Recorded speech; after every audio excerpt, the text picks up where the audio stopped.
One night, Henry and Gordon were alone with James. Although Sir Topham Hatt was beginning to think well of him, whenever a chance came, the other engines would talk of nothing but bootlaces. "Remember when they had to use a bootlace to get you out of trouble, James?" they would tease.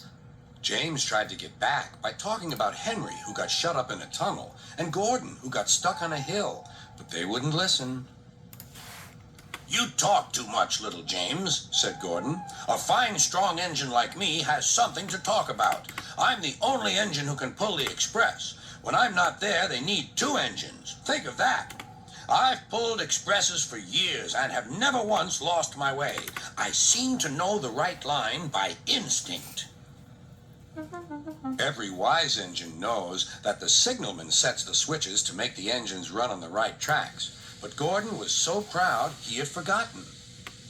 "Wake up, James," said Gordon next morning. "It's time for the express. What are you doing? Odd jobs? Oh, well, we all have to begin somewhere, don't we? Run along and get my coaches. Don't be late." James went to get Gordon's coaches. They were all shining with new paint. He was careful not to bump them, and they followed him smoothly into the station singing happily, "We're going away! We're going away!" "I wish I were going with you," said James. "I should love to pull the express and go flying along the line."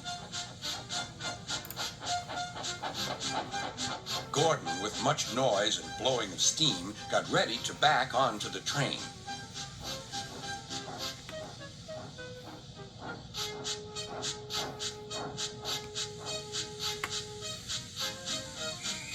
Sir Topham Hatt was on the train with other important people, and as soon as they heard the conductor's whistle, Gordon started. "Look at me now, look at me now," he puffed, and the coaches glided after him.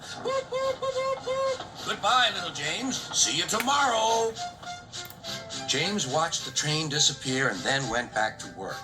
He pushed some freight cars into their proper sidings and went to fetch the coaches for another train.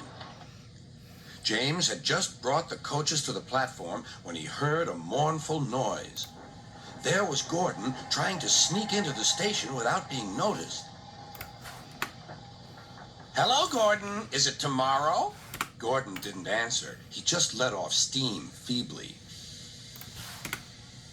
"Did you lose your way, Gordon?" "No, it was lost for me. I was switched off the main line onto the loop. I had to go all round and back again." "Perhaps it was instinct," said James. All the passengers were shouting at the ticket window, "We want our money back." Sir Topham Hatt climbed onto a cart and blew the conductor's whistle so loudly that they all stopped to look at him. Then he promised them a new train at once. "Gordon can't do it. Will you pull it for us, James?" "Yes, sir. I'll try." So James was coupled on and everyone got in. "Do your best, James," said Sir Topham Hatt. Come along, puffed James. "You're pulling us well, you're pulling us well," sang the coaches. "Hurry, hurry, hurry," puffed James.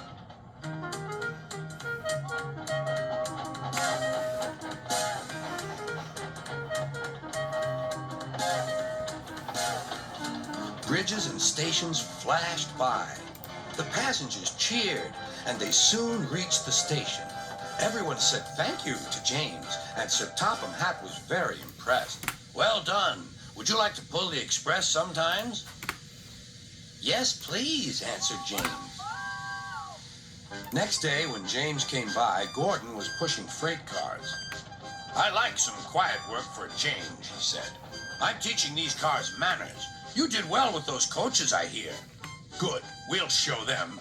And he gave his cars a bump. James and Gordon are now good friends. James sometimes takes the express to give Gordon a rest. Gordon never talks about bootlaces, and they're both quite agreed on the subject of freight cars.